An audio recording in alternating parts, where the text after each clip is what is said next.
देखो, सबसे पहली बात हमारी कमजोरी क्या है? हम परेशान हो जाते हैं। संसार में देखो तो परेशान, परमार्थ की तरफ देखो तो हम परेशान हो। ये हमारा आदत स्वभाव बन गया परेशान होना। थोड़ा सा धैर्यवान बनो, गंभीर बनो। कोई इस भारी से भारी विपत्ति में परेशानी स्वीकार करके विपत्ति से थोड़ी निकला जाता। सुलझो, ठीक है, ये विपत्ति आई, समस्या आई, इसका समाधान होगा। ऐसा थोड़ी कि हमें नष्ट कर देगी। अगर अभी हमारी बड़ी हानि हो जाती है, हम कल इससे बड़ा लाभ प्राप्त कर सकते हैं। हमको एकदम बिल्कुल गंभीर रहना है, इतने कमजोर नहीं बन जाना।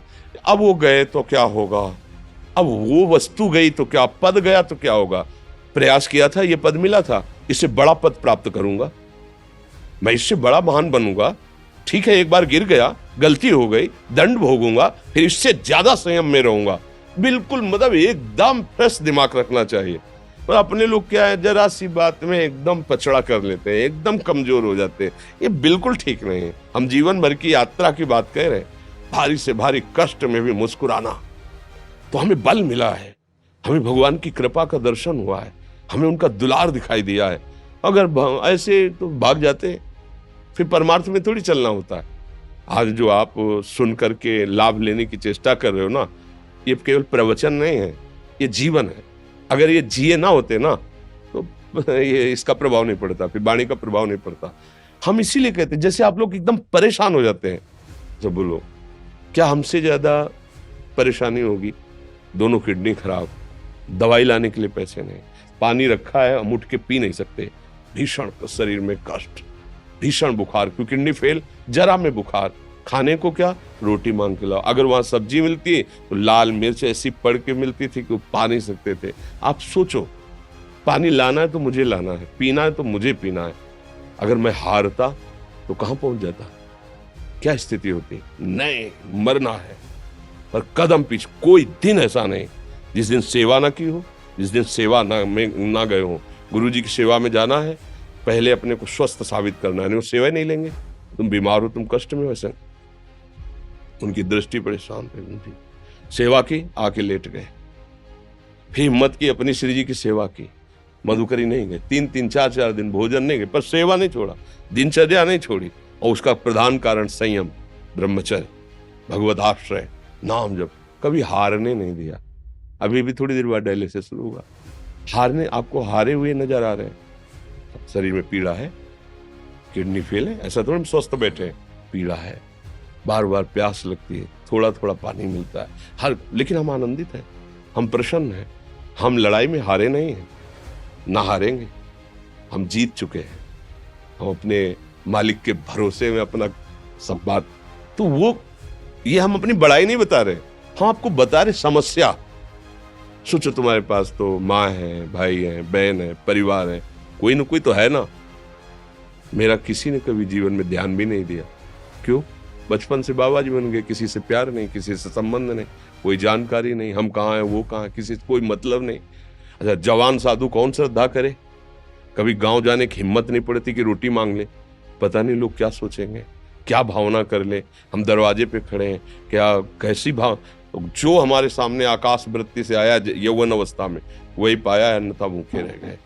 जब हम हर समय अपने को विवेक के द्वारा सावधान रखे, तो हम कभी निराश नहीं हुए, कभी उदास नहीं हुए, कभी ऐसा नहीं लगा कि यार हम दुखी, कभी नहीं लगा। उसी का फल है कि उस सुख का संकेत मिल गया जहां दुख की निशानी भी नहीं है। वही उसी के बच्चे हो, हम सब उसी धातु से बने हुए हैं। हम इतना क्यों परेशान हो जाते हैं? हम ये देखते हैं, अपने लोग थोड़ी बात बिगड़ गई परेशान, नहीं बिगड़ी तो बिगड़ जाने की संभावना में परेशान है। आज सुख है, लेकिन कल सुख छिन जाएगा, तो हम आज के सुख में सुखी ना होकर कल के दुख की आने की संभावना में हम भयभीत हो। मतलब क्या हमारी सोच रह गई? हमको इतना बलवान बनना है कि सुख और दुख दोनों हमको छू न सके। भारी से भारी सुख की व्यवस्था है तो अहंकार नहीं, हर्षित होकर किसी का अपमान न करे कि हम धनी, हम पदाधिकारी, अमुक।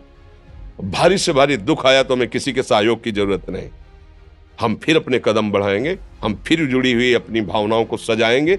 मस्त जीवन एकदम। तुम अविनाशी के बच्चे हो।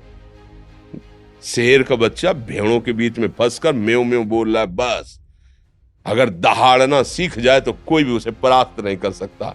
ऐसे भगवद अंश, तू प्रपंच में फंसकर अपने को इतना दीन क्यों देख रहा है? तू ऐसा है कि भगवान के दिव्यास्त्र में भी ताकत नहीं तेरे को मार सके। तू अविनाशी का अविनाशी बच्चा है, विनाशी भोगों को, विनाशी शरीर को मैं मान के इतना भयभीत, इतना दुख ठीक नहीं।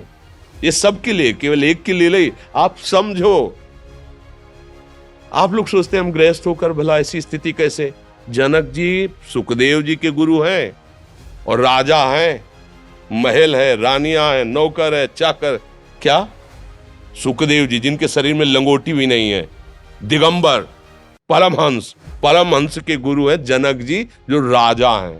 समझो आप ऐसा ना सोचे कि हम नौकरी कर रहे हैं, हम संसार में, हम गृहस्थ हैं, हम अध्यात्म की ऊंचाई पर नहीं चढ़ सकते। नहीं, आप एक सरकारी नौकरी या आप किसानी या व्यापार करते हुए आप एक अध्यात्म की ऊंचाई में चढ़ सकते हैं। और अध्यात्म ही है जो तुम्हें इस माया के दुख सुख से ऊपर उठा सकता है। दूसरा, चाहे जितनी संपत्ति आ जाए, आप सुखी नहीं हो सकते। सब देख लो, आंख खोल के देख लो, अध्यात्म ही है जो तुम्हें हर कष्ट सहकर मुस्कुराकर जीने का रास्ता बता देगा। कि आप आनंदित हो जाओगे, कुछ नहीं बिगड़ा। अध्यात्म है तो कुछ नहीं बिगड़ा, अध्यात्म नहीं है तो कुछ नहीं बना, कुछ हाथ नहीं लगने वाला।